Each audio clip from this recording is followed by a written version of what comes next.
അറിയാമായിരുന്നു ഇന്ന പോലെ കല്യാണം കഴിഞ്ഞതാണെന്ന് അറിയായിരുന്നു. അത് ഇതൊന്നും ഒരു കേസൊന്നും അല്ലായിരുന്നു, പല കേസുകൾ ഉണ്ടായിരുന്നു. പക്ഷെ ഇത് കുറച്ച് വൾഗറായിട്ടുള്ള മെസ്സേജുകൾ കണ്ടപ്പം അന്നാണ് എനിക്ക് വേണ്ട എന്നും പറഞ്ഞിട്ട് എന്റെ വീട്ടിൽ നിന്ന് എന്റെ പരിസരക്കാർക്കെല്ലാം അറിയാം. മിമിക്രി കലാകാരൻ സുധിയുടെ ഭാര്യ രേണു സുധി പല ഇന്റർവ്യൂകളിലും കയറിയിരുന്ന ഈ സ്ത്രീ പറഞ്ഞിരുന്ന പല കഥകളും വെറും കള്ളക്കഥകളാണ് എന്ന് തെളിയുകയാണ്. സുധിച്ചേട്ടന്റെ മരണത്തിന് ആ ഒരു കാർ ആക്സിഡന്റിന്റെ പിന്നിൽ ഈ ഒരു രേണു സുധി ഉണ്ടെന്ന് പറഞ്ഞാൽ പോലും നമുക്ക് കണ്ണു അടച്ചങ്ങോട്ട് ഇപ്പൊ തള്ളിവിടാൻ പറ്റത്തില്ല. നമ്മൾ ഒന്ന് ചിന്തിക്കേണ്ടിയിരിക്കുന്നു, അതിനകത്ത് വല്ലോ ഈ ഒരു സ്ത്രീക്ക് പങ്കുണ്ടോന്ന്. കാരണം അങ്ങനെയുള്ള കഥകളാണ് ഇപ്പോൾ നമ്മൾ അറിയുന്നത്. നമ്മളൊക്കെ അറിഞ്ഞിരുന്നത് എന്തായിരുന്നു? രേണു സുധി എന്ന് പറയുന്നത് സുധിച്ചേട്ടന്റെ രണ്ടാമത്തെ ഭാര്യയാണ് എന്നാണ്. പക്ഷെ അങ്ങനെയല്ല. രേണു സുധി സുധിച്ചേട്ടന്റെ മൂന്നാമത്തെ ഭാര്യയാണ്. സുധിയുടെ രണ്ടാമത്തെ ഭാര്യ ഇപ്പോൾ രംഗത്ത് വന്നിരിക്കുകയാണ്. അതും രേണു സുധിക്കെതിരെ അവർ പറയുന്ന കുറച്ച് കാര്യങ്ങളുണ്ട്. ഞാൻ അതൊക്കെ നിങ്ങളെ ഒന്ന് കേൾപ്പിക്കാം. വളരെ എക്സ്ക്ലൂസീവ് ആയിട്ടുള്ള കുറച്ച് കാര്യങ്ങളാണ് അവർ പറയുന്നത്. കേട്ട് കഴിഞ്ഞാൽ സത്യം പറഞ്ഞാൽ നിങ്ങൾ തന്നെ ഒന്ന് ഞെട്ടിപ്പോകും. എന്തായാലും ഞെട്ടാൻ നിങ്ങൾ റെഡി ആയിക്കോളൂ. അതിനു മുമ്പ് ഞാനൊരു കാര്യം പറയാം. എൻ്റെ ഈ ഒരു വീഡിയോ ഒക്കെ ആദ്യമായിട്ട് കാണുന്ന ഒരു വ്യക്തിയാണെങ്കിൽ ഒന്ന് ചാനൽ സബ്സ്ക്രൈബ് ചെയ്യുക, ആ ലൈക്കൊക്കെ അങ്ങോട്ട് അമർത്തുക. ഇനി നമുക്ക് വീഡിയോയിലേക്ക് പോവാം. അതായത് സുധിച്ചേട്ടന്റെ രണ്ടാമത്തെ ഭാര്യ രേണുവിനെതിരെ പറയുന്ന കാര്യങ്ങൾ കേട്ടു തുടങ്ങാം. അല്ലെങ്കിൽ എൻ്റെ ഒരു സമയത്തിന്റെ പരിധി വെച്ചിട്ട് എല്ലാ കാര്യങ്ങളും പറയാൻ പറ്റില്ല. എന്നാലും അത്യാവശ്യം കുറച്ച് കാര്യങ്ങളും ഞാൻ പറയാം. എന്റെ പേര് വെളിപ്പെടുത്താനായിട്ട് എനിക്ക് താല്പര്യമില്ല. പിന്നെ ഓൾമോസ്റ്റ് എല്ലാവർക്കും എന്നെ അറിയാവുന്ന ഒരു വ്യക്തിയാണ് ഞാൻ. സുധിയുടെ വൈഫ് രേണുവിനെ കുറിച്ചാണ് എനിക്ക് കുറച്ച് കാര്യങ്ങൾ പറയാനുള്ളത്. എന്റെ ഒരു കസിൻ ചേച്ചി, അതുപോലെ എന്നെ സ്നേഹിക്കുന്ന 1-2 ചേട്ടന്മാര്. അപ്പൊ എനിക്കൊരിക്കലും അവളെ നാണം കെടുത്തണമെന്നോ ഇല്ലെങ്കിൽ അവളുടെ ഇമേജിനെ ബാധിക്കുന്നത് ചെയ്യണമെന്നൊന്നും എനിക്കൊരു താല്പര്യമുള്ള ഒരാളല്ല. പക്ഷെ എനിക്ക് എന്റെ ലൈഫിൽ കുറെ ബുദ്ധിമുട്ടുകളും പ്രശ്നങ്ങളും വന്നത് കൊണ്ട് എനിക്കിത് പറഞ്ഞേ പറ്റത്തുള്ളൂ. പറയാൻ പറ്റും.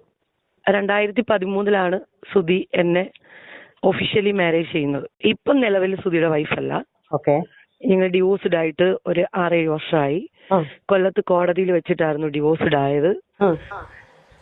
രേണു സുധി, നിങ്ങളെ ഇനി എങ്ങനെ ജനങ്ങൾ വിശ്വസിക്കും? അല്ല, ഒന്ന് പറഞ്ഞ. യൂട്യൂബേഴ്സിന്റെ നെഞ്ചത്തോട്ടും കയറി ഇരുന്ന് ഇന്റർവ്യൂകളിൽ കയറി ഇരുന്ന് കഥകൾ പറയാറുണ്ടല്ലോ. സുധിച്ചേട്ടൻ സുധിച്ചേട്ടൻ സുധിച്ചേട്ടൻ സുധിച്ചേട്ടന്റെ പേരും പറഞ്ഞ് കുറെ അധികം ഉണ്ടാക്കുന്നുണ്ടല്ലോ. നല്ല രീതിയിൽ ജീവിക്കുന്നുണ്ടല്ലോ. അത്യാവശ്യം ചെറിയ ചെറിയ വൃത്തികെട്ട ആൽബങ്ങളിലും ഒക്കെ അഭിനയിക്കുന്നുണ്ടല്ലോ. സൂപ്പർ ആൽബങ്ങളൊക്കെ അടിപൊളിയാ. എന്താണെങ്കിലും നല്ല നല്ല കോസ്റ്റാർസുമായിട്ട് അഭിനയിക്കുന്നുണ്ടല്ലോ. ഇതിൻ്റെയൊക്കെ കാരണം എന്താ? സുധിച്ചേട്ടന്റെ ഭാര്യ ആയതുകൊണ്ട്. അതും മൂന്നാമത്തെ ഭാര്യ, രണ്ടാമത്തെ അല്ല. ഇനി എങ്ങും ചെന്നിരുന്ന് സുധിച്ചേട്ടൻ ആദ്യം ഒരു വിവാഹം കഴിച്ചിരുന്നു. ഞാൻ രണ്ടാമത്തെ ഭാര്യ, ഇങ്ങനെയുള്ള കഥകളൊന്നും വേണ്ട. മൂന്നാമത്തെ ഭാര്യ, മനസ്സിലായില്ലേ? ലീഗലായിട്ട് പുള്ളി വേറൊരാളെ കല്യാണം കഴിച്ചിട്ടുണ്ടായിരുന്നു. അതിനുശേഷമാണ് നിങ്ങൾ വരുന്നത്. ഓക്കെ. പിന്നെ ആ പുള്ളി മരിച്ചോണ്ട് ഏറ്റവും കൂടുതൽ, പറയുന്നത് തെറ്റാണെങ്കിൽ ക്ഷമിക്കുക, എങ്കിലും പറയുകയാണ്, ആ പുള്ളി മരണപ്പെട്ടത് കൊണ്ട് ഏറ്റവും കൂടുതൽ ഗുണമുണ്ടായിരിക്കുന്ന ഒരു സ്ത്രീ അത് രേണു സുധി തന്നെയാണ്. പുള്ളി ജീവനോടിരുന്നപ്പോൾ ഇവർക്ക് എങ്ങും വന്ന് വലിയ ആളാവാൻ പറ്റിയിട്ടില്ല. പക്ഷേ പുള്ളിയുടെ മരണശേഷം പുള്ളിയുടെ പേരും പറഞ്ഞു വന്നു. ഇപ്പൊ അതുകൊണ്ട് അങ്ങേ അറ്റം ജീവിച്ച് സുഖിച്ചുകൊണ്ടിരിക്കുക. അങ്ങനെ തന്നെ വേണം പറയാൻ. അങ്ങനെ തന്നെ വേണം ഇവരെ പറ്റി പറയാൻ. ഇനി ഇല്ലെങ്കിൽ എന്തിന് ഇവർ പല ചാനലിലും കയറിയിരുന്ന് ഞാൻ രേണുവിന്റെ അല്ല, ഞാൻ സുധിയുടെ രണ്ടാമത്തെ ഭാര്യ എന്ന് പറഞ്ഞു. ചേച്ചി എന്തിനാ ഇത് പറഞ്ഞുകൊണ്ടിരുന്നത്? ആരും ചോദിച്ചു പോലും ഇല്ല. നിങ്ങളായിട്ട് തന്നെ പറയുന്നതാണ് പലയിടത്തും. എന്തായാലും എല്ലാം പൊളിഞ്ഞ് വീഴുന്നുണ്ട്. ഇനി അടുത്ത സാധനം കൊണ്ട് നിങ്ങൾ ഇറങ്ങണം കേട്ടോ. എന്തായാലും നമുക്ക് ബാക്കി കേൾക്കാം. ഈ ഒരു രണ്ടാമത്തെ ഭാര്യ, ശരിക്കുള്ള രണ്ടാമത്തെ ഭാര്യ പറയുന്ന കാര്യങ്ങൾ നമുക്ക് കേൾക്കാം. പിന്നെ അവർ പറയുന്ന കേട്ടു, ഒരു വോയിസ് ആണ് ഇത്, ഒരു ചാനലിലോട് ഇവർ സംസാരിക്കുന്നതാണ്. അപ്പൊ അതിൽ അവർ പറയുന്നത് എന്നെ എല്ലാവർക്കും അറിയാം, അതുകൊണ്ട് ഞാൻ പേര് പറയുന്നില്ലെന്ന്. അവിടെ എനിക്കൊരു ഡൗട്ട് തോന്നി. എല്ലാവർക്കും അറിയാവുന്ന ഒരാളാണെങ്കിൽ നിങ്ങളുടെ പേര് പറയാം. നിങ്ങൾക്ക് എന്തിനാ പേര് പറയാതിരിക്കേണ്ട കാര്യം? എന്തായാലും ബാക്കി നമുക്ക് കേൾക്കാം. ഇതിന് കാരണം ഈ രേണു തന്നെയാണ്. അത് ഞാൻ പറയാം. പിന്നെ എന്നെ അറിയാവുന്ന കുറെ ആൾക്കാരോട് രേണു പറഞ്ഞുകൊണ്ട് നടക്കുന്നത്, ഞങ്ങൾ ലിവിങ് ടുഗദർ സെറ്റപ്പ് ആയിരുന്നു. സുധി എന്നെ 1 വർഷം ഇങ്ങനെ കൊണ്ടു നടന്ന് അത്ര വളരെ മോശമായിട്ടാണ് അവള് പറയുന്നത്. എനിക്കിപ്പോ ഇതിലങ്ങനെ സംസാരിക്കാനായിട്ട് താല്പര്യമില്ല. അങ്ങനത്തെ വേർഡുകൾ സംസാരിക്കാൻ താല്പര്യമില്ല. ഈ അടുത്തിടെയാണ് ഇത് പറഞ്ഞത്. ഈ അടുത്തിടെ എന്റെ ഒരു ചേച്ചി എന്നോട്, ഞങ്ങള് ഓൾമോസ്റ്റ് പരിചയമുള്ള ഫാമിലി ഫ്രണ്ട് ഒരു ചേച്ചി കൊല്ലത്ത് മറ്റേ കാട്ടിൽ മേക്കതിൽ ക്ഷേത്രത്തിലൊരു ഷൂട്ട് ഉണ്ടായിരുന്നു. ഓക്കെ. അപ്പൊ ചേച്ചി കാഷ്വലായിട്ട് ചോദിച്ചു എന്നെ അറിയോ എന്നിങ്ങനെ ചോദിച്ചു. ചോദിച്ചപ്പോ ഇവള് ചേച്ചിയോട് പറഞ്ഞു ആ അറിയാം എന്നിങ്ങനെ പറഞ്ഞപ്പോ ചേച്ചി കാര്യങ്ങൾ സംസാരിച്ചു. അപ്പോൾ പുള്ളിക്കാരത്തി എടുത്ത വായിലെ പറഞ്ഞ ഡയലോഗ്, അയ്യോ എന്റെ സുധിച്ചേട്ടന്റെ കൂടെ അവൾ 1 വർഷം താമസിച്ചു എന്നേ ഉള്ളൂ, കല്യാണം ഒന്നും അവള് കഴിച്ചിട്ടില്ല എന്നാണ്. അല്ല, രേണുസുതി ഇങ്ങനത്തെ അപരാധങ്ങൾ പറഞ്ഞു എന്ന് പറഞ്ഞു കഴിഞ്ഞാൽ തള്ളിക്കളയാനൊന്നും പറ്റത്തില്ല. ഓക്കെ, അത് രേണുസുതിയുടെ ഇന്റർവ്യൂകൾ കണ്ടാൽ നമുക്ക് മനസ്സിലാവും. തീരെ ഒരു വിവരവും ഇല്ലാതെയാണ് പല കാര്യങ്ങളും അവർ പറയാറുള്ളത്, അവരുടെ വായിൽ നിന്ന് വീഴാറുള്ളത്. അതുകൊണ്ട് തന്നെ രേണുസുതി, നിങ്ങളോടാണ് എനിക്ക് ചോദിക്കാനുള്ളത്, എങ്ങനെ നിങ്ങൾക്ക് പറ്റി? നിങ്ങളൊരു സ്ത്രീയല്ലേ, വേറൊരു സ്ത്രീയെ പറ്റി ബാക്കിയുള്ള ആളുകളോട് നിങ്ങളിങ്ങനെ പറയുകയാണെങ്കിൽ നിങ്ങളെ പറ്റി എത്ര അപരാധം ഞങ്ങൾ പറഞ്ഞാലും അതിനകത്തൊക്കെ നിങ്ങൾക്ക് കുറ്റം പറയാൻ പറ്റുമോ? അപരാധം ഞാൻ പറഞ്ഞെന്നല്ല പറയുന്നത്, പക്ഷെ അങ്ങനെ പറയണമെന്നാണ് ഞാനിപ്പോൾ പറയുന്നത്. കാരണം അതുപോലത്തെ പരിപാടിയാണ് ഇവർ കാണിക്കുന്നത്. പിന്നെ അവർ കാണിക്കുന്ന കണക്ക് തന്നെ നമ്മൾ ചെയ്യാൻ നിന്ന് കഴിഞ്ഞാൽ അവർ നമ്മളുമായിട്ട് യാതൊരു മനസ്സിലായില്ല, വ്യത്യാസം ഇല്ലാതായി പോകും. എന്നാലും ചെറുതായിട്ട് നിങ്ങൾക്ക് ഇട്ട് തരണം. കാരണം ചില്ലറയൊന്നും അല്ല ആടിയത്. ആ മരിച്ചുപോയ പുള്ളിയെ പറ്റി ഞാൻ കൂടുതലൊന്നും പറയുന്നില്ല, എന്നാലും ഒന്ന് ആലോചിച്ച് നോക്കിയേ. പുള്ളിയുടെ ശരിക്കുള്ള 2ാമത്തെ വൈഫിനെ പറ്റി വേറെ ആൾക്കാരോട് പോയി മോശം പറയുക, എന്നിട്ട് ഇവരെ പറ്റി ആരെങ്കിലും എന്തെങ്കിലും പറഞ്ഞാൽ മാത്രം എന്നും പറഞ്ഞുകൊണ്ട് ഇറങ്ങും. മോളെ രേണുസുതി, നിന്റെ എല്ലാം ഇപ്പൊ പൂട്ടും ഇത് സത്യമാണെങ്കിൽ. എന്റെ അമ്മയുടെ 15 സെന്റ് വസ്തു വിറ്റിട്ടാണ് ഞങ്ങൾ കൊല്ലത്തേക്ക് വരുന്നത്. അപ്പൊ എന്നെ ഫീൽഡിലേക്ക് കൊണ്ടുവന്നതും പുള്ളി തന്നെയാണ്. ഫീൽഡിൽ ഞാൻ ഓൾമോസ്റ്റ് ഉണ്ടായിരുന്നു, എന്നാൽ തന്നെയും ഫീൽഡിലേക്ക് കുറച്ചും കൂടി ബെറ്റർ ആയിട്ട് കൊണ്ടുവന്നത് പുള്ളി തന്നെയാണ്. ഫീൽഡ് എന്ന് പറയുന്നത് മിമിക്രി ആണോ, എന്തായിരുന്നു? ഞാൻ മിമിക്രി ഫീൽഡായിരുന്നു. ഞാൻ മിമിക്രി ഫീൽഡ് എന്ന് പറയുമ്പോൾ തന്നെ എന്റെ കൂടെയുള്ള കഴിഞ്ഞ വർഷങ്ങളിൽ നിന്ന് ആൾക്കാർക്ക് മൊത്തം ഇത് അറിയാവുന്ന കാര്യങ്ങളാണ്. അപ്പോഴ് അങ്ങനെയാണ് ഞങ്ങൾ മാരേജ് ചെയ്യുന്നതും. മാരേജ് ചെയ്യുമ്പോൾ ഏഷ്യൻറ്റ് നിൽക്കുമ്പോഴാണ് മാരേജ് ചെയ്യുന്നതും. പിന്നെ കോമഡി ഫെസ്റ്റിവലിലേക്ക് വന്നു, പിന്നെ കോമഡി മാസ്റ്റേഴ്സ് എന്ന് പറയുന്ന പ്രോഗ്രാമിലേക്ക് വന്നു. ഒരു നിമിഷം, നിങ്ങളുടെ മാരേജ് കഴിഞ്ഞ വർഷം ഏതാണ്? 2013 2012 ലാസ്റ്റ് ഡിസംബർ 26 ആയിരുന്നു. 2012 ലാസ്റ്റ്. 2012 ലാസ്റ്റ് ഡിസംബർ 26 സുധിച്ചേട്ടൻ കല്യാണം കഴിച്ചു ഈ ഒരു സ്ത്രീയെ. അതും അവർ കോമഡി മറ്റേ ആ ഒരു പ്രോഗ്രാമിലും ഒക്കെ ഉണ്ടായിരുന്നതാണ് നമ്മുടെ സുധിച്ചേട്ടൻ്റെ കൂടെ. അപ്പോൾ അവിടെ ഉള്ള സർക്കിളിലുള്ള എല്ലാവർക്കും അറിയാം. അത്രയും ആളുകൾക്കെല്ലാം അറിയാഞ്ഞിട്ടും എന്തുകൊണ്ട് ആരും ഒന്നും പുറത്തു വന്ന് പറഞ്ഞില്ല? ഈ രേണുസുതി ഇത്രയും കഥകൾ, അവരാണ് 2ാമത്തെ ഭാര്യ എന്നും പറഞ്ഞ് മറ്റേ ഹോൾസെയിൽ കഥയും കൊണ്ട് ഇറങ്ങിയപ്പം എന്താ ആരും വന്നത് സംസാരിക്കുന്നത്? ഇല്ലെങ്കിൽ ആരും അത് പറയാഞ്ഞത്?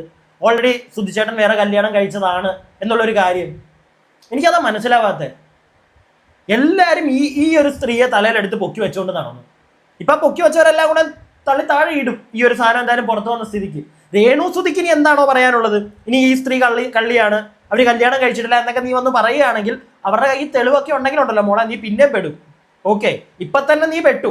കാരണം ഒരു സ്ത്രീ ഒരിക്കലും ഇങ്ങനെ വന്നിട്ട് ഡൈവോഴ്സ് ചെയ്ത കാര്യം കൊല്ലത്ത് വെച്ചാണ്, കോടതി വെച്ചിട്ടാണ് ഡിവോഴ്സ് ചെയ്തതെന്നൊക്കെ പറയുമ്പം കോടതിയിൽ തന്നെ തിരക്കിയാൽ മതി, ഡീറ്റെയിൽ ഒക്കെ കിട്ടും. രേണുസുതി പെടും, പറഞ്ഞ കള്ളങ്ങളൊക്കെ പൊളിയും. നിന്നെ സപ്പോർട്ട് ചെയ്തവർ വരെ ഇനി അങ്ങോട്ട് മാറ്റി പറയാൻ തുടങ്ങും. കുറെ ആളുകൾ നിന്നെ സപ്പോർട്ട് ചെയ്യാനുണ്ടായിരുന്നു കമന്റ് ബോക്സിലൊക്കെ ഒരു പരിധി കഴിഞ്ഞപ്പോഴത്തേക്ക്. പാവം പെൺകുട്ടി എങ്ങനെയും ജീവിച്ചോട്ടെ. ഇങ്ങനെയാണോ ജീവിക്കേണ്ടത്? വേറൊരു സ്ത്രീയുടെ ജീവിതം തല്ലിക്കെടുത്തി പിന്നെ വേറെ പല കഥകളും നമ്മൾ കേൾക്കുന്നുണ്ടാവും, ഒന്നും പറയുന്നില്ല. അതായത് ആ ഒരു സ്ത്രീയുമായിട്ട് ജീവിക്കുന്ന സമയത്ത് തന്നെയാണ് സുധിച്ചേട്ടൻ നൈസായിട്ട് റൂട്ട് വലിച്ചത് ഇങ്ങോട്ട് എന്നൊക്കെ പറഞ്ഞു കേട്ടു. അറിയില്ല സത്യമാണോ എന്നൊന്നും, അതുകൊണ്ട് നമ്മളതൊന്നും എടുത്ത് വെച്ച് വലിയതായിട്ട് താങ്ങുന്നില്ല. എന്തോ ആയിക്കോട്ടെ. പക്ഷേ പുള്ളി മരിച്ചു കഴിഞ്ഞ് നീ ഇപ്പോൾ പല ആളുകളോടും ആ സ്ത്രീയെ അറിയാവുന്ന പല ആളുകളുടെ അടുക്കലും ആ സ്ത്രീയെ പറ്റി മോശമായിട്ട് പറയുന്നുണ്ടെങ്കിൽ രേണുസുതി നിനക്ക് ഈ കേൾക്കുന്നതിനൊന്നും അതൊക്കെ കർമ്മയാണ് രേണുസുതി. നീ ഇരുന്ന് മേടിച്ചേ പറ്റുള്ളൂ, ബാക്കി നമുക്ക് കേൾക്കണ്ടേ. അപ്പൊ ഈ കല്യാണം നിങ്ങൾ സ്നേഹിച്ച് കല്യാണം നടന്നത് കൊല്ലം മാടന്നര ക്ഷേത്രത്തിൽ വെച്ചിട്ടായിരുന്നു കല്യാണം നടന്നത്. സുധിച്ചേട്ടന്റെ ഫ്രണ്ട്സും എന്റെ ഫാമിലിയും അവരുടെ ഫാമിലിയും എല്ലാരും കൂടി ചേർന്നിട്ടാണ് കല്യാണം നടത്തിയത്. നിങ്ങൾ പ്രേമിച്ച് കെട്ടിയതാണോ അതോ? നിങ്ങൾ പ്രേമിച്ച് കെട്ടിയതാണോ എന്ന് വെച്ചാൽ പ്രേമൊന്നും ഇല്ലായിരുന്നു. നമ്മൾ ഒരുമിച്ച് പ്രോഗ്രാം ചെയ്തുകൊണ്ട് ഇപ്പൊ കുറെ ആൾക്കാരുണ്ടല്ലോ ഇങ്ങനെ ബോറായിട്ട് സംസാരിക്കാനുള്ള കുറെ ആൾക്കാരുണ്ടായിരുന്നല്ലോ. ആ ടൈമില് ഞാൻ തന്നെയാണ് പുള്ളിയോട് ചോദിച്ചത്, ചേട്ടൻ ഇങ്ങനെ എല്ലാരും ഇങ്ങനെ ഓരോന്നൊക്കെ പറയുന്നുണ്ട്, അപ്പൊ ചേട്ടൻ കല്യാണം കഴിച്ചൂടെ? ഞാൻ തന്നെയാണ് ചോദിച്ചത്. ആ പുള്ളി എന്നോട് പറഞ്ഞു, നീ കൊച്ചാണ്, നീ എന്തർത്ഥത്തിലാണ് അങ്ങനെയൊക്കെ സംസാരിക്കുന്നത് എന്നോട് പുള്ളി ചോദിച്ചു തിരിച്ച്. അപ്പൊ ഞാൻ പറഞ്ഞു, ചേട്ടാ ഈ ഒരു റിയാലിറ്റി ഷോ കഴിയുമ്പോഴത്തേന് ഞാൻ വേറെ പോവും, ചേട്ടൻ വേറെ പോവും. അപ്പോഴും തന്നെ ആൾക്കാർ ആ ഒരു കണ്ണുകൊണ്ടല്ലേ കാണത്തുള്ളൂ. എന്ന് ഞാൻ പുള്ളിയോട് ചോദിച്ചു. അന്ന് പുള്ളിക്കൊരു മകനുണ്ട്, രാഹുൽ ദാസ്. അന്ന് അവൻ അവിടെ തന്നെ ഒരു സ്കൂളിൽ പഠിച്ചുകൊണ്ടിരിക്കുവാണ്. 4ാം സ്റ്റാൻഡേർഡിൽ എന്തോ പഠിച്ചുകൊണ്ടിരിക്കുകയാണ്. 4ലോ 5ലോ കണ്ടാണ്, എനിക്ക് അത് നല്ല ഓർമ്മയില്ല. ഇപ്പൊ ഈ സ്ത്രീ ആരാണെങ്കിലും ആ പയ്യന്റെ പേരൊന്നും വിളിച്ചു പറയണ്ട. പയ്യൻ അവൻ എന്തറിയാനാ, അവനെ ഒന്നും ഇതിനകത്തേക്ക് വലിച്ചഴക്കേണ്ട. പക്ഷേ സുധിച്ചേട്ടൻ വളരെ മാന്യനായിട്ടുള്ള ഒരു വ്യക്തിയെ പോലെ തന്നെ നല്ല രീതിയിൽ തന്നെ സംസാരിച്ചു. ഈ സ്ത്രീ തന്നെയാണ് അങ്ങോട്ടേക്ക് നമുക്ക് കല്യാണം കഴിക്കാം. കാരണം ആൾക്കാരൊക്കെ ഓരോന്ന് പറയുന്നു. ആൾക്കാരൊക്കെ അങ്ങനെ ഓരോന്ന് പറയേണ്ട അവസ്ഥ വരെ നിങ്ങൾ എത്തിച്ചായിരുന്നു. എനിക്ക് അറിയാൻ പാടില്ലാണ്ട് ചോദിക്കുകയാണ്, അവരവസ്ഥ വരെ എത്തിച്ചു. അല്ലെങ്കിൽ ഒന്നിച്ച് 2 പേര് അല്ലെങ്കിൽ കുറെ ആൾക്കാർ വോക്ക് ചെയ്യുന്ന ഒരു സെറ്റ്, അവിടെ 2 പേരെ പറ്റി മാത്രം ഇങ്ങനെയൊക്കെ പറയണമെങ്കിൽ എങ്ങനെ എന്തെങ്കിലുമൊക്കെ നിങ്ങളുടെ സൈഡിൽ നിന്നും കാണും. അപ്പൊ അതെന്തോ ആയിക്കോട്ടെ, നമുക്കറിയില്ല. പക്ഷെ ഇതൊക്കെ വന്ന് കുത്തുന്നത് രേണുസുധിയുടെ നെഞ്ചത്ത. അപ്പം ഫ്രണ്ട്സും വീട്ടുകാരും എല്ലാവരും ചേർന്ന് നടത്തിയ ഒരു കല്യാണമാണെന്ന് പറഞ്ഞു വരുന്നത്, മനസ്സിലായില്ലേ? അപ്പൊ രേണുസുധി ആരും അറിയാതെ കെട്ടിയൊന്നും അല്ല, എല്ലാവരും അറിഞ്ഞുകൊണ്ട് തന്നെ കെട്ടിയതാണ്. പിന്നെ ഈ സുഹൃത്തുക്കളൊക്കെ എന്താ, ഈ രേണുസുധി ഞാൻ 2ാമത്തെ ഭാര്യ എന്നും പറഞ്ഞുള്ള മറ്റേ ട്വിസ്റ്റ് കഥയും കൊണ്ട് പറഞ്ഞ് ഇറങ്ങിയപ്പം ആരും എന്താ ഒന്നും മിണ്ടാഞ്ഞത്? ഇനിയിപ്പോൾ മിക്കവാറും വരും സുഹൃത്തുക്കളുടെ ഓരോ വോയിസ് ക്ലിപ്പുകളോ എന്തെങ്കിലുമൊക്കെ ഇനിയിപ്പോൾ ചാടി വരും. വരട്ടെ, നമുക്ക് നോക്കാം. രേണുസുധി വീണ്ടും കുഴിയിലോട്ട് പോകും. കുഴിയിലോട്ടല്ല പോകുന്നത്, മിക്കവാറും ഇവള് വീണ്ടും ഉണ്ടല്ലോ 10 പേര് അറിയും. ഓൾറെഡി പറഞ്ഞു, ആ വ്യക്തിയുടെ പേരും പറഞ്ഞ്. അതായിരുന്നു ആ സ്ത്രീക്ക് വേണ്ടത്. അതിപ്പോ എന്തായാലും ആയിട്ടുണ്ട്. ബാക്കിയും കൂടെ ഒന്ന് കേട്ടോ. തന്നെയാണ്.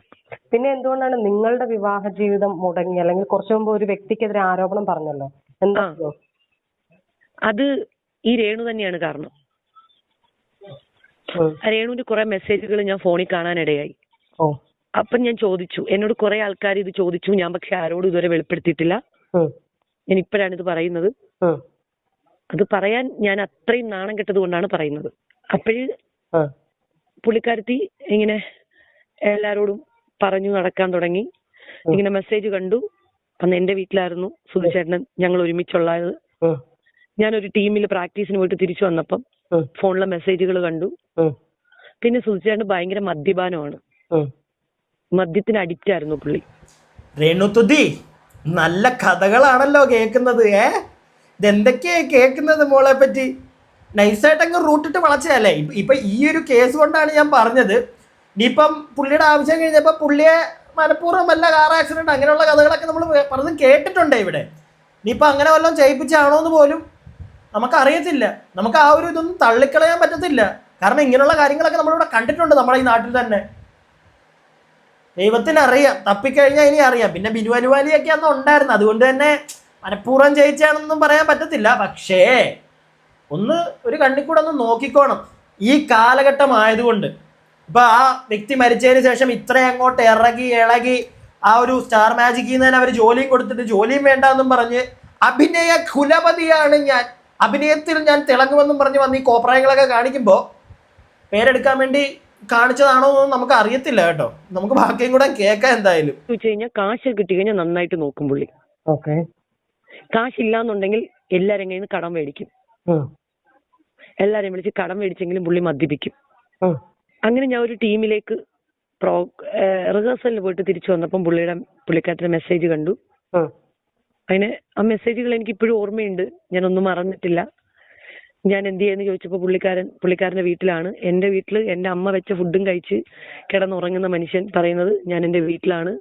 അപ്പൊ ആള് ചോദിക്കുന്നു, നിങ്ങൾ പിണക്കണോ? അല്ല, പിണങ്ങാതിരിക്കാൻ കൊണ്ടാക്കിയിരിക്കുവാണെന്നൊക്കെ പറഞ്ഞ് കുറെ ഡയലോഗും കാര്യങ്ങളും ഒക്കെ അതിനകത്ത് വന്നു. നിങ്ങളെ കുറിച്ചാണ് ചോദിക്കുന്നത്, അതായത് എന്നെ കുറിച്ച് പുള്ളിക്കാർക്ക് ചോദിക്കുമായിരുന്നു. സുധിച്ചേട്ടൻ വില്ലാളി വീരനായിരുന്നു എന്നാണ് ഈ പറഞ്ഞു വരുന്നത്. ഞാൻ വീണ്ടും പറയുന്നു, മരിച്ച് തലയ്ക്ക് മേളിലാണ്, അതുകൊണ്ട് മാത്രം നമ്മളൊന്നും പറയുന്നില്ല. അല്ലെങ്കിൽ നിങ്ങൾ തന്നെ പറഞ്ഞു, ഞാൻ ഒന്നും പറയുന്നില്ല, എനിക്ക് വയ്യ, എനിക്ക് അങ്ങനെ ഒരു പരിധിയിൽ കൂടുതൽ ആ വ്യക്തിയെ പറയാൻ താല്പര്യമില്ല. പക്ഷെ ഇത് കുറച്ച് ഇത് എങ്ങോട്ടാ ചെന്ന് നിൽക്കുന്നതെന്ന് നമുക്ക് അറിയത്തില്ല. ബാക്കിയും കൂടെ കേക്ക്. അറിയാമായിരുന്നു ഇന്ന പോലെ കല്യാണം കഴിഞ്ഞതാണെന്ന് അറിയായിരുന്നു. അത് ഇതൊന്നും ഒരു കേസൊന്നും അല്ലായിരുന്നു, പല കേസുകൾ ഉണ്ടായിരുന്നു. പക്ഷെ ഇത് കുറച്ച് വൾഗറായിട്ടുള്ള മെസ്സേജുകൾ കണ്ടപ്പം അന്നാണ് എനിക്ക് വേണ്ട എന്നും പറഞ്ഞിട്ട് എന്റെ വീട്ടിൽ നിന്ന് എന്റെ പരിസരക്കാർക്കെല്ലാം അറിയാം. എന്റെ പരിസരക്കാരെല്ലാം വീട്ടിന്റെ ബഹളം കേട്ടിട്ട് വന്നു. ഞാൻ പൊക്കോളാൻ പറഞ്ഞു. അന്നാണ് ഞങ്ങള് പുള്ളി കുറെ പ്രാവശ്യം വന്നു കോംപ്രമൈസിന്. അപ്പം ചേട്ടനും ചേട്ടത്തിയൊക്കെ വിളിച്ചു ചോദിച്ചപ്പോ ഞാൻ പറഞ്ഞു എനിക്ക് വേണ്ടാന്ന് പറഞ്ഞു. എന്താണ് അത്രമാത്രം ഹേർട്ട് ചെയ്യുന്ന മെസ്സേജുകൾ? എന്താ? കുറെ മെസ്സേജുകൾ ഉണ്ടായിരുന്നു ചേച്ചി. ഹേർട്ട് ചെയ്യുന്ന മെസ്സേജ് എന്റെ കൂടെ കിടന്നുറങ്ങിയിട്ട് പുള്ളി പറയുന്നത്, പുള്ളി എന്റെ വീട്ടില്, എന്റെ ബെഡില്, എന്റെ റൂമിൽ കിടന്നുറങ്ങിയിട്ട് ഞാൻ എന്റെ വീട്ടിലും പുള്ളി പുള്ളിയുടെ വീട്ടിലുമാണെന്നാണ് പറഞ്ഞത്. ഞാൻ വീണ്ടും പറയുന്നു, സുധിച്ചേട്ടനെ വെച്ച് നമ്മളൊന്നും പറയുന്നില്ല. പിന്നെ രേണുസുധി, ഇക്കിളിപ്പെടുത്തുന്ന മെസ്സേജുകളൊക്കെ ഒരുപാട് അയക്കുമായിരുന്നു അല്ലയോ? നമുക്കൊന്നും പറയാനില്ല. ചെറിയ രീതിയിലുള്ള അവിഹിതമൊക്കെ നിങ്ങളുടെ ഇഷ്ടം, നമ്മളൊന്നും പറയുന്നില്ല. പുള്ളി കല്യാണം കഴിച്ച് നല്ല രീതിയിൽ കുടുംബം പൊക്കോണ്ടിരിക്കുകയായിരുന്നു. നല്ല രീതിയിലല്ല ആ കുടുംബം പൊക്കോണ്ടിരുന്നെങ്കിൽ അതിൻ്റെ ഇടയ്ക്കോട്ട് നീ കയറി ചെന്നാൽ പിന്നെ ഉണ്ട്, ഓക്കെ. പക്ഷെ നന്നായിട്ട് പൊക്കോണ്ടിരുന്ന ഒരു കുടുംബം അവിടോട്ട് എന്തിനാണ് ഇടിച്ചു കയറി ചെന്നത്? അതാണ് എനിക്ക് പിടികിട്ടാത്തത്. അതിൻ്റെ ആവശ്യമില്ലായിരുന്നു. നന്നായിട്ടല്ല ആ കുടുംബം പോകുന്നത്, ഓക്കെ, നീ ചെന്നതിനകത്ത് ഓക്കെ വിട്ടുകളയുന്നു. പക്ഷെ നന്നായിട്ട് പോകുന്നൊരു കുടുംബം, അതറിയാം, കല്യാണം കഴിച്ചു, രണ്ടാമത്തെ ഭാര്യയാണ് അവിടെ ഉള്ളത്, എന്നിട്ടും ഈ ഇക്കിളിപ്പെടുത്തുന്ന മെത്തേഡുകളുമായിട്ട് എന്തിനാണ് കുട്ടാ നീ ചെന്നത്? നിന്നെ എനിക്ക് കൂടുതലായിട്ടൊന്നും പറയാനില്ല. നീ ഇനിയും വന്നിരുന്ന് ആൾക്കാരുടെ ഫ്രണ്ടിൽ കഥ പറഞ്ഞാൽ ആരും അത് കേൾക്കാനിരിക്കില്ല രേണുസുധി. അതിനി നീ മനസ്സിലാക്കിക്കോ. ബാക്കിയും കൂടെ പിന്നെ പറഞ്ഞിരുന്നേ, ഇങ്ങോട്ട് അയച്ചേക്കുന്ന മെസ്സേജ്, ചേട്ടൻ എന്നെ കണ്ടിട്ട് പോകുമ്പോ എനിക്ക് ഭയങ്കര സങ്കടമാണ്, ചേട്ടൻ എന്റെ അടുത്തുള്ളപ്പോ എനിക്ക് ഭയങ്കര സന്തോഷമാണെന്നൊക്കെ പറഞ്ഞിട്ടൊരു മെസ്സേജ് ഉണ്ടായിരുന്നു. പിന്നെ അപ്പം പുള്ളിക്കാരൻ തിരിച്ചയച്ചിരിക്കുന്നു, എന്നെക്കാളും കൂടുതൽ ഫീൽഡിൽ ആൾക്കാരുമായിട്ട് അവൾക്ക് ബന്ധമുണ്ട്, അപ്പോ ഞാൻ എവിടെ പോകുന്നു, എന്തിനു പോകുന്നു എന്ന് എനിക്ക് കള്ളം പറഞ്ഞിട്ട് വരാൻ പറ്റില്ല. അവള് നീ ഉദ്ദേശിക്കുന്ന ഒരാളല്ല, അവൾക്ക് ചുറ്റിനും ഒരുപാട് സുഹൃത്തുക്കളുണ്ട്, കാരണം ഞാനും ഫീൽഡ് തന്നെയാണല്ലോ. കള്ളം പറഞ്ഞ് എനിക്ക് ഇറങ്ങാനൊക്കത്തില്ല എന്നൊക്കെ പറഞ്ഞിട്ട് പുള്ളി കുറെ മെസ്സേജുകൾ അയക്കുന്നുണ്ടായിരുന്നു. അവളെങ്ങാനും ഇത് അറിഞ്ഞു കഴിഞ്ഞാൽ ഭയങ്കര പ്രോബ്ലം ആവും എന്നൊക്കെ പറഞ്ഞിട്ട്. അപ്പൊ ഇവര് ആക്ച്വലി വേറെ ബന്ധങ്ങളൊക്കെ ഉണ്ടാവുമല്ലോ. ആക്ച്വലി വേറെ ബന്ധങ്ങളൊക്കെ നേരത്തെ ഉണ്ടായിരുന്നു. എന്താ ഞാൻ പറയണ്ടേ ഇതിനകത്ത്? ഇനി പറഞ്ഞു കഴിഞ്ഞാൽ സുധിച്ചേട്ടനെ വല്ലതും പറയേണ്ട വരും. ഞാൻ നേരത്തെ പറഞ്ഞല്ലോ, എനിക്കത് മെയിലുണ്ട്. വെറുതെ നമ്മൾ ഇവിടെ ഇരുന്ന് മരിച്ചവരെ കുറ്റം പറയരുതെന്നല്ലേ, അതുകൊണ്ട് മാത്രം ഒന്നും പറയുന്നില്ല. രേണുസുധി, എന്താ ഇതിനൊക്കെ പറയാനുള്ള? മോക്ക് എന്താ മറുപടി പറയാനുള്ള മാമന്മാരോട് ഇതിനെതിരെ? എന്തെങ്കിലും ഉണ്ടോ പറയാൻ? അതോ വാപത്തി ഇരിക്കുവാണോ? ഇല്ലെങ്കിൽ അവള് കള്ളിയാണ്, അവൾക്ക് സ്വത്തിന് വേണ്ടി അല്ലെങ്കിൽ പുതിയ മോളെ പോലെ പുതിയ സ്റ്റാർഡം പിടിക്കാൻ വേണ്ടി വന്നവളാണ് എന്നൊക്കെയാണോ ഇനി പറയാൻ പോകുന്നത്? നമുക്ക് അറിയത്തില്ല. ഒരു കുഞ്ഞു ക്ലിപ്പും കൂടെ ഉണ്ട്, അതും കൂടെ കേട്ട് നമുക്ക് അങ്ങ് നിർത്തിയേക്കാം. കൂടുതൽ ഈ ഒരു സാധനം നമുക്ക് നോർത്ത് അമേരിക്ക ഇവിടെ പ്ലേ ചെയ്യുന്നില്ല. വലിയ നാണക്കേട് ഞാൻ ധാരണം ചെയ്തുകൊണ്ടിരിക്കുവാണ് ഇപ്പൊ. ഓക്കെ, കാരണം ഞാനൊരു പെൺകുട്ടിയായിട്ട് ആള് പറഞ്ഞ കാര്യമാണ് എന്നെ കൊണ്ടു നടന്ന്. അത് എനിക്ക് ഇങ്ങനെ ഇതിനകത്ത് പറയാൻ പറ്റില്ല, അത്ര വൃത്തികെട്ടൊരു വേടാണ് പറഞ്ഞത്. ചേച്ചി ഊഹിച്ചെടുത്തു. അത് അങ്ങനെ കൊണ്ടു നടന്നതാണ്. ആളുടെ കാശും എല്ലാം ഊറ്റിയെടുത്തിട്ട് ആളിനെ ഞാൻ ഉപേക്ഷിച്ചതാണെന്ന്. അവിടെ നിന്ന് എടുത്തോണ്ട് പോയതാണ് ഈ വ്യക്തി എന്നുള്ള നിലയിലാണല്ലേ? അവിടുന്ന് രക്ഷപ്പെടുത്തി കൊണ്ടുവന്നതാണ്. ചേച്ചി, ഇയാള് വരുമ്പോ സ്വന്തമായിട്ടൊരു ഷർട്ട് പോലും മേടിച്ചിടാൻ ഇല്ലാത്ത ഒരാളായിട്ടാണ് വരുന്നത്. ഇയാള് 0 ബാലൻസിലാണ് നിന്നത്. എന്റെ കാശ് കൊണ്ട് കഥകള് അങ്ങ് പോവാണല്ലോ. 10 പൈസ ഇല്ലാതാണ് സുധിച്ചേട്ടൻ വന്നത്, അവരുടെ ആണ് ടേക്ക് കെയർ ചെയ്തത് എന്നൊക്കെയാണ് പറയുന്നത്. ഇത് മറ്റേ പോസ്റ്റ്മോർട്ടം ചെയ്യത്തില്ലേ, ഏതാണ്ട് ആ ഒരു അവസ്ഥയാണ്. ചത്ത ശവത്തയിട്ട് നമ്മൾ കീറി മുറിക്കേണ്ട ഒരു അവസ്ഥയാണ്. എനിക്കത് ചെയ്യാനായിട്ട് ഒരുപാട് താല്പര്യമില്ല. പക്ഷേ ഇതിനകത്തൊക്കെ വില്ലത്തിയായിട്ട് വരുന്ന ഒരു സുന്ദരി ഉണ്ടവിടെ, സുന്ദരിയോ, വല്ലതും പറയാനുണ്ടോ? വല്ലതും വന്ന് പറ. എന്തെങ്കിലുമൊക്കെ ആയിട്ട് ഇനി അടുത്ത ഇന്റർവ്യൂവിന് കയറ്, കുറച്ചുകൂടെ റീച്ച് ഉണ്ടാക്ക്, ഹൈപ്പ് ആവട്ടെ. അടുത്ത ഷോർട്ട് ഫിലിം, ആൽബം, സിനിമ, അഭിനയ കുലപതി അങ്ങോട്ട് അഭിനയിച്ച് തകർക്ക്, ഞങ്ങൾ ഇവിടെ ഇരുന്ന് കൈയടിക്കുക. ആദ്യമേ പറഞ്ഞതാണോ? ആദ്യമേ ഇവരുമായി ബന്ധപ്പെട്ടൊരു വീഡിയോ ചെയ്തപ്പോഴൊക്കെ ഞാൻ പറഞ്ഞൊരു കാര്യമാണ്, ആ പുള്ളിയെ വെച്ച് നൈസായിട്ട് വന്ന് കാശുണ്ടാക്കാൻ ശ്രമിക്കുന്നു. നേരത്തെ പറഞ്ഞ കണക്കിനെയും കൊന്നു വിട്ടതാണോ എന്ന് പോലും നമുക്ക് സംശയിക്കേണ്ടിയിരിക്കുന്നു. അത്രയ്ക്കും നല്ല. ഞാൻ എൻ്റെ അഭിപ്രായങ്ങൾ ഇവിടെ പറഞ്ഞു നിർത്തുന്നു. കൂടുതലൊന്നും ഞാൻ ഇനിയും പറയാനില്ല. നിങ്ങളുടെ അഭിപ്രായങ്ങൾ ഇനി താഴെ കമന്റ് ബോക്സിൽ അങ്ങോട്ട് പറയുക. വീഡിയോ ഇഷ്ടപ്പെട്ടാൽ ലൈക്ക് ചെയ്യുക. സബ്സ്ക്രൈബ് ചെയ്യാതെ കാണുന്നവർ ഒന്ന് സബ്സ്ക്രൈബ് ചെയ്യുക. അടുത്ത വീഡിയോയ്ക്കായി stay tuned and stay weird.